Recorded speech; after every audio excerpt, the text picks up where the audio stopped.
Affan deyir ki, İsmail İbn Uleyyan yanında oldum, böyle Aleyyanın yanında oldum.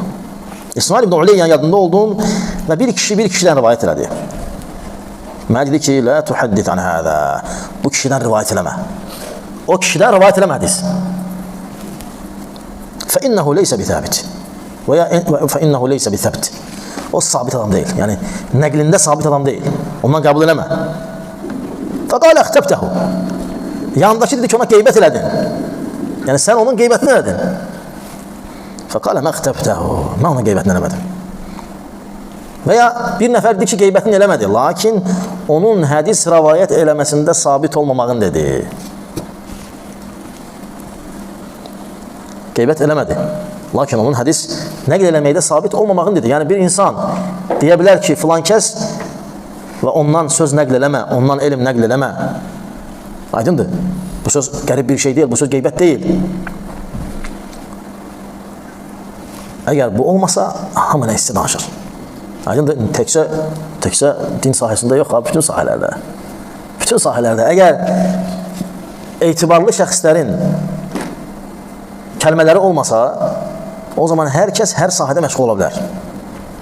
Hamı həkim ola bilər, hamı maşın ustası ola bilər. Aydındır. Amma etibarlı insanlar, bu necədir? Bu yargır bu işə deyir, bu işə yaramır. İstəyirsən hələ bilmək, get, təzə başlayan bərbərlərdə başımı qıxdır. Gör, nə günə qoyacaqlar başımı, bilmir çünki. Aydındır. Və həmçinin İbn Mehdi, rahiməhullah, Abdurrahman, deyir, Sufyan Es-Savri'nin yanındaydım, bir kişinin yanından keçdik. Fəqalə kəzzəb, dedi, bu yalancıdır. Fikir lazım, yəni ondan soruşmadılar, bu kimdir? Çünki bilirdi ki, danışandır. Rivayət eləyəndir. Din haqqında danışandır. Sufyan Es-Savri deyir, mənə deyir ki, hədə kəzzəb və kəzzəbdir. Və sonra deyir ki, Allaha and olsun, əgər mənə susmaq halal olsaydı, susardım. Sonra buyurur ki, yəni qoymur o desin ki, Şeyx Hüseyin birdən bir ona kəzzab dedi ki, vallahi əgər susmaq halal olsaydı susardım. Həmən. Aydındır. Bunu öz evimizdən gətirməmişəm bu əsərləri. Atam rivayət eləməyib. Sələflərin sözləridir bunlar. Bunlar sənə də aiddir, mənə də aiddir, hamımız aiddir. Və həmçinin Əbu Nuaym deyir ki, İsnad deyir, Həmməd ibn Zeyd, o da İbn Avundan, dedi ki, İbrahim Ən-Nəxai dedi. İbrahim Ən-Nəxai rahiməhullah, o da Əhl-i Sünnə və Cəmaə imamlarındandır. Dedi ki, İyyâkum Nəbadə, İyyâkum vəl-Muğirə İbn Səid və Əbə Abdirrahman. Nəbadə, Muğirə İbn Səiddən və Əbu Abdirrahmandan nəsə götürəsiz. Fəinnəhumə kəzzəbən. İkisi də kəzzabdır.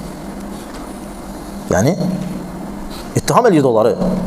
İttiham eləyirdi. Yalanda ittiham demirdi daha. Köynəyi belədir, ailəsi belədir, nəsli belədir, atası belədir, lazım deyil. Dedi ki, onlar yalan danışırlar. Nədə? Dində. Onlardan götürməyin yəni. Onlar, alimlər hamısı bunu dini qorumaq üçün edirlər. Heç bir şəxsi mənfətlər olmuyor.